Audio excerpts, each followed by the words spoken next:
এখন আলোচনায় অংশগ্রহণ করবেন মাননীয় সদস্য জনাব গালিবুর রহমান শরীফ, ৭১ পাবনা ৪। আপনার নির্ধারিত সময় ৭ মিনিট। ধন্যবাদ মাননীয় স্পিকার। ২০২৪-২৫ অর্থ বছরে প্রস্তাবিত বাজেটের উপরে আমাকে আলোচনা করবার সুযোগ দেওয়ার জন্য আপনাকে আন্তরিকভাবে ধন্যবাদ জানাই। মাননীয় স্পিকার, আমি আমার বক্তব্যের শুরুতে পরম শ্রদ্ধা ভরে স্মরণ করছি বাঙালি জাতির চিরন্তন প্রেরণার উৎস, সর্বকালের সর্বশ্রেষ্ঠ বাঙালি জাতির পিতা বঙ্গবন্ধু শেখ মুজিবুর রহমানকে। 15ই আগস্টের কালো রাতে ঘাতকের বুলেটের আঘাতে নিহত মহিয়সী নারী বেগম ফজিলাতুন্নেসা মুজিব ও শিশুপুত্র শেখ রাসেল সহ বঙ্গবন্ধু পরিবারের সকল শহীদদের শ্রদ্ধা ভরে স্মরণ করছি। মাননীয় স্পিকার, জাতির পিতা বঙ্গবন্ধু শেখ মুজিবুর রহমানের সুযোগ্য উত্তরসূরি মাননীয় প্রধানমন্ত্রী শেখ হাসিনা 2008 সালে ঘোষিত ডিজিটাল বাংলাদেশ গঠনের ধারাবাহিকতায় স্মার্ট বাংলাদেশ উন্নয়ন দৃশ্যমান বাড়বে। এবার কর্মসংস্থান দর্শনকে কেন্দ্র করে 2024 সালে মাননীয় প্রধানমন্ত্রীর নেতৃত্বে আওয়ামী লীগ সরকার পঞ্চমবারের মতো জনগণের ঐতিহাসিক রায় নিয়ে সরকার গঠন করেছে। চতুর্থ শিল্প বিপ্লবের প্রেক্ষাপটে আর্টিফিশিয়াল ইন্টেলিজেন্সের যুগান্তকারী কৌশল ও প্রযুক্তি ব্যবহার করে বিনির্মিত হতে চলেছে মাননীয় প্রধানমন্ত্রীর নেতৃত্বে স্মার্ট বাংলাদেশ। মাননীয় স্পিকার, স্মার্ট নাগরিক, স্মার্ট অর্থনীতি, স্মার্ট সরকার ও স্মার্ট সমাজ ব্যবস্থা, এই 4 মূলনীতির উপর ভিত্তি করে প্রণীত হয়েছে 2024-25 অর্থ বছরের বাজেট। মাননীয় স্পিকার, দীর্ঘদিন কোভিড-19 অতিমারি, রাশিয়া ইউক্রেন যুদ্ধ ও বিশ্ববাজারে জ্বালানি তেল সহ অন্যান্য পণ্যের অস্বাভাবিক মূল্য বৃদ্ধির কারণে দেশের অর্থনীতি কিছুটা চাপে থাকলেও সঠিক রাজস্ব নীতি ও মুদ্রানীতি বাস্তবায়নের মাধ্যমে দেশের জিডিপি প্রবৃদ্ধির ধারা অব্যাহত রাখা সক্ষম হয়েছে। এজন্য মাননীয় প্রধানমন্ত্রী ও মাননীয় অর্থমন্ত্রীকে সাধুবাদ ও অভিনন্দন জানাই। মাননীয় স্পিকার, প্রস্তাবিত 2024-25 অর্থ বছরের বাজেটে শিক্ষা খাত, কৃষি খাত, স্থানীয় সরকার ও পল্লী উন্নয়ন সহ অন্যান্য খাতে যে ধরনের উদ্যোগের কথা বলা হয়েছে তা প্রশংসনীয়।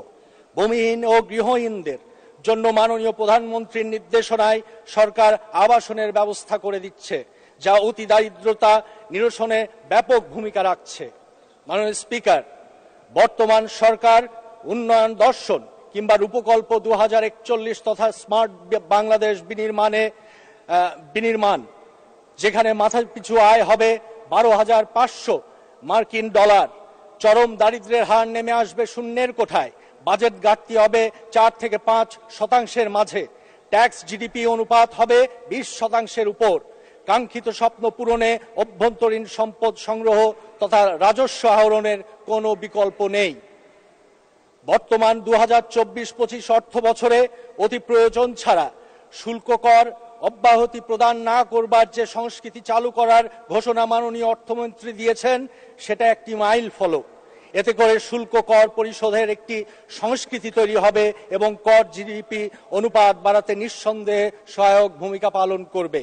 মাননীয় স্পিকার, প্রস্তাবিত বাজেটে সার্বজনীন পেনশন ব্যবস্থা, অর্থনৈতিক অঞ্চলসমূহে বিনিয়োগের অনুকূল পরিবেশ উন্নয়ন, কেন্দ্রীয় সমন্বিত আর্থিক তথ্য ব্যবস্থাপনা পদ্ধতি আইবাস++ পদ্ধতি প্রবর্তন, ইজিপি ও আইবাস++ এর মধ্যকার ইন্টিগ্রেশন সম্পন্ন করা হয়েছে, যা সরকারের আর্থিক লেনদেন আরও সহজ, স্বচ্ছতা ও দ্রুততার সাথে অনলাইন পদ্ধতিতে করা যাবে।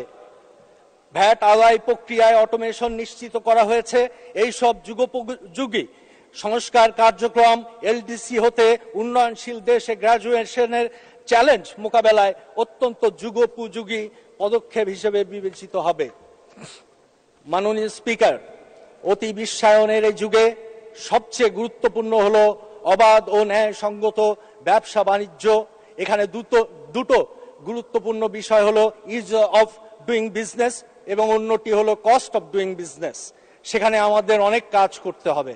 আশার কথা হলো ইন্টারন্যাশনাল বেস্ট প্র্যাকটিস অনুযায়ী বর্তমান বাজেটের প্রস্তাবিত নীতি কৌশল জাতীয় ব্যবসা ও বাণিজ্য সহযোগীকরণের তথা বাংলাদেশে বিনিয়োগ বৃদ্ধিতে ভূমিকা রাখবে। দেশীয় ও আন্তর্জাতিক বাণিজ্য বিনিয়োগ সক্ষমতা বৃদ্ধির লক্ষ্যে মাননীয় প্রধানমন্ত্রীর নির্দেশে ইতিমধ্যে যে সকল নীতিকৌশল অনুমোদিত হয়েছে সেগুলো অত্যন্ত সময়োপযোগী ও উন্নত সমৃদ্ধ স্মার্ট অর্থনীতি গড়ার গুরুত্বপূর্ণ দলিল। দরকার হলো রাজস্ব প্রশাসন সহ সরকারি সেবা সমূহের আধুনিকায়নের চলমান কার্যক্রমের শতভাগ বাস্তবায়ন, যাতে সংশ্লিষ্ট সাধারণ জনগণ এর সুফল ভোগ করতে পারে। মাননীয় স্পিকার, প্রস্তাবিত বাজেটে দেশের অভ্যন্তরে শিল্প বিকাশের স্বার্থে এয়ার কন্ডিশনার ও refrigerator, switch, socket, electric motor ও মোটরসাইকেল শিল্প বিকাশের লক্ষ্যে আমদানি নিরুৎসাহিতকরণ সহ দেশীয় উৎপাদন কম্পিটিটিভ করার যে উদ্যোগ নেওয়া হয়েছে তা প্রশংসনীয় ও যথাযথ। মাননীয় প্রধানমন্ত্রী ঘোষিত মেড ইন বাংলাদেশ স্লোগানের আওতায় এবং দেশীয় প্রতিষ্ঠানকে সুসংহত করবার জন্য সেফগার্ড ডিউটি প্রবর্তন এবং অনুশীলন নিশ্চিত করা প্রয়োজন। মাননীয় প্রধানমন্ত্রীর দিক নির্দেশনায় ন্যাশনাল লজিস্টিক পলিসি গৃহীত হয়েছে, যা একটি যুগান্তকারী পদক্ষেপ। এতে করে বাংলাদেশ আরও কর্মচঞ্চল রাষ্ট্রে পরিণত হবে। মাননীয় স্পিকার, এ পর্যায়ে আমি তিনটি বিষয় নিয়ে আলোচনা করতে চাই।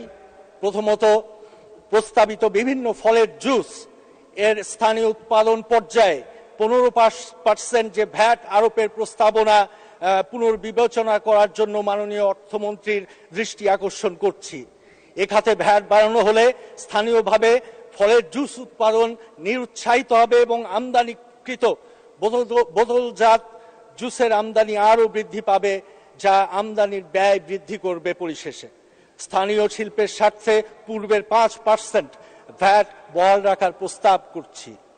মাননীয় স্পিকার, প্রস্তাবিত বাজেটে নানা ধরনের রেডিমেড গার্মেন্টস আমদানি 2 মিনিট বলবেন।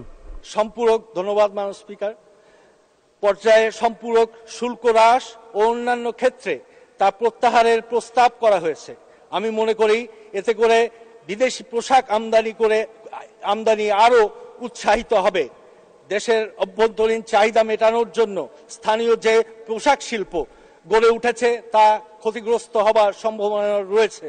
এক্ষেত্রে তৈরি পোশাক আমদানির ক্ষেত্রে পূর্বের সম্পূরক শুল্ক হার বহাল রাখা যায় কিনা সে বিষয়ে অর্থমন্ত্রীর দৃষ্টি আকর্ষণ করছি। মাননীয় স্পিকার, পরিশেষে আগামী প্রজন্মকে চতুর্থ বিপ্লবের প্রতিযোগিতায় উপযোগী করে তুলবার জন্য বর্তমান শিক্ষাক্ষেত্রে নতুন কারিকুলাম চালু করা হয়েছে।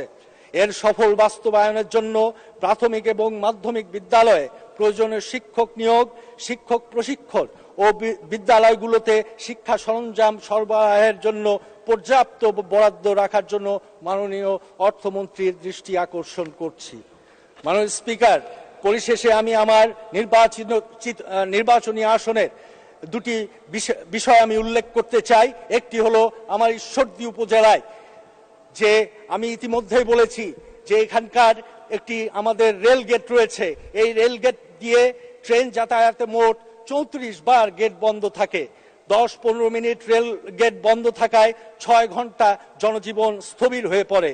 তাই অত্যন্ত এই গুরুত্বপূর্ণ রেল গেটের সমস্যা নিরসনের জন্য একটি ফ্লাইওভার অথবা আন্ডারপাস নির্মাণের জন্য আপনার মাধ্যমে সংশ্লিষ্ট মন্ত্রী মহোদয়কে অনুরোধ করছি। মাননীয় স্পিকার, আটঘরিয়ায় আমাদের আরেকটি উপজেলা। আটঘরিয়া দেশের মৎস্য ভাণ্ডার হিসেবে পরিচিত। মাছ চাষের সাফল্যের ধারাবাহিকতা বজায় রাখতে আটঘরিয়া উপজেলায় কোয়ালিটি সেন্টার এবং ফিশ ল্যান্ডিং সেন্টার নির্মাণের প্রস্তাব করছি।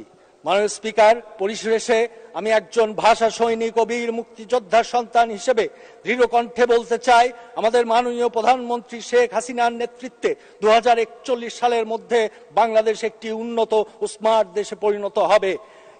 আমি এই সাথে সবশেষে বলতে চাই, স্মার্ট বাংলাদেশ বিনির্মাণের লক্ষ্যে আমাদের যে প্রস্তাবিত বাজেট 2024-25 অর্থ বছরের বাজেট, এটি অত্যন্ত সময়োপযোগী। আমি এই বলে আমি আজকে আমার বক্তব্য শেষ করছি। ধন্যবাদ মাননীয় স্পিকার আমাকে সময় দেওয়ার জন্য। জয় বাংলা, জয় বঙ্গবন্ধু, জয় হোক জননেত্রী শেখ হাসিনা। ধন্যবাদ। ধন্যবাদ মাননীয় সদস্য, আপনাকে অসংখ্য ধন্যবাদ। মাননীয় সদস্যবৃন্দ, 2024-2025 অর্থ বছরের বাজেট সম্পর্কে সাধারণ আলোচনা আজকের মতো এখানে শেষ হলো। মাননীয় সদস্যবৃন্দ, সংসদে বৈঠক আগামীকাল 30 জ্যৈষ্ঠ 1431 13 জুন 2024 বৃহস্পতিবার বিকেল 4 ঘটিকা পর্যন্ত মুলতবি করা হলো। আপনাদের সহযোগিতার জন্য আন্তরিক ধন্যবাদ। দেশবাসীও আপনাদেরকে অগ্রিম ঈদ মুবারক। জয় বাংলা, জয় বঙ্গবন্ধু, বাংলাদেশ চিরজীবী হোক। আসসালামু আলাইকুম ওয়া রাহমাতুল্লাহি ওয়া বারাকাতুহু।